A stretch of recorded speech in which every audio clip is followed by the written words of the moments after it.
Have we been lied to about precious metals and inflation? How could this be possible? Evidence of a time gone by suggests that silver, yes, silver, our love, led to massive inflation. Today we will dive into a time of the Renaissance where we will see evidence that even precious metals can be a factor of inflation, which is in direct opposition of many things our community likes to say. History of the past is something that we should consider, and we will do just that today on the culture of currency. The Renaissance, the great awakening of mind and spirit.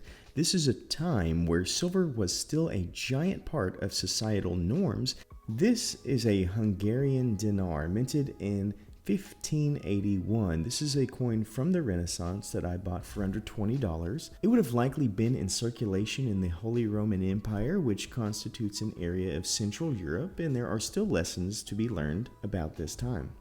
I can do a video of this coin if you're interested, in which case let me know in the comments, but as you probably are aware, this coin lived in a time before fiat currency in a sense, as there was no paper money you could just print, but with humanity being at the helm, even with precious metals used for trade, we found a way to mess it up. This was a time of economic swell based on coinage of copper, silver, bronze, and gold, and where trade and barter were commonplace. This is the utopian marketplace that many stackers and supporters of the dollar being backed by gold and silver want, and yet these citizens of a time gone by saw large inflation points not at one, not two, but 6 times in a single generation.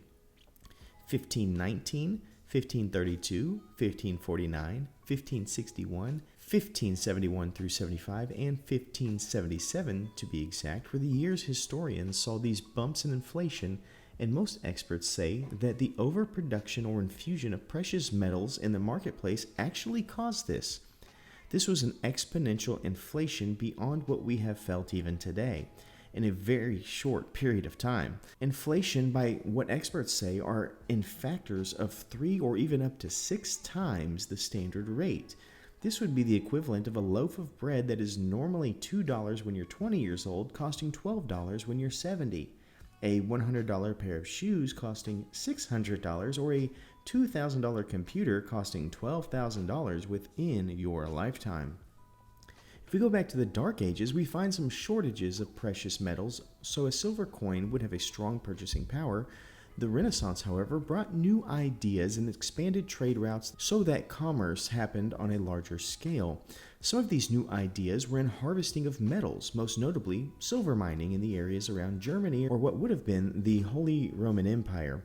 New techniques of sinking and draining of shafts, ore extraction, and refining processes caused efficiencies and led to a booming sector of economic prosperity, but the laws of supply and demand took their toll. New colonies in the Western Hemisphere provided more of an influx of silver as well, most notably a Spanish settlement in Bolivia known as Potosi, which brought a giant influx in silver. Spain had large military and economic endeavors in much of Europe, and the Holy Roman Empire had quite a bit going on as well. Both of these areas having giant new hoards of metal led to a flooding in the marketplace with coinage, as experts believe the total holdings within the late 1500s would have grown by a factor of 3. That's a giant growth in their stockpile. After the population levels of Europe were reestablishing post-plague and crusades, there were many more citizens in need of goods like clothing, housing, and food, meaning that silver coinage would have been circulated at a very high rate.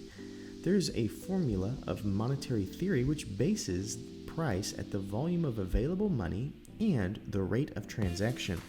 This is an equation we see active today. Rising interest rates are an attempt to slow the rate of transaction, and the U.S. government has been writing COVID checks trying to forgive loans and spending out of their teeth.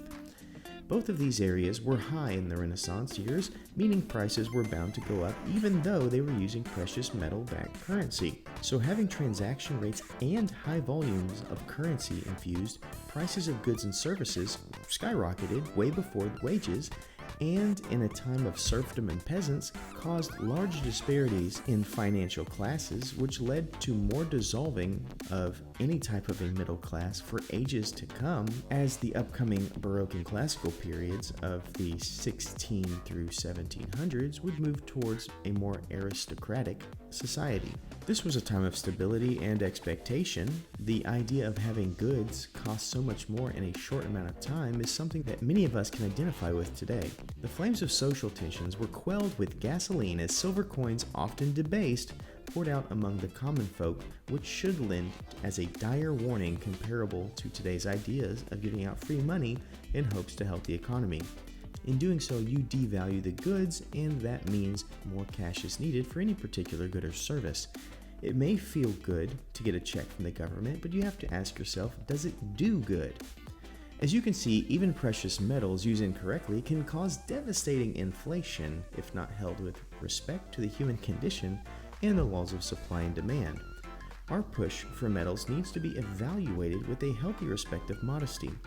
If the US and therefore the world went to the model of metals-backed currency at the population levels that we have today, we very likely could see such horrible financial times, as the scale of population and the shifting of markets to digital transaction could likely cause for a race to harvest more and more silver, destroying long-standing traditions between peaceful nations, causing possible global conflicts, as well as nations saturating markets like the US does to secure votes and power, leading to inflation, as we have seen. So it turns out gold and silver may not be a perfect answer to inflation, as humans always find a way to take a good thing and sour it, but they definitely can offer individual stability in situations and should be considered for that reason. History has so much to offer us, and if a day should arise where metals are considered for currency again, it is my hope that history will be used in the process to protect the economy and not hinder it. Let me know what you think about all this, and as always, please stay classy and current with the culture of currency.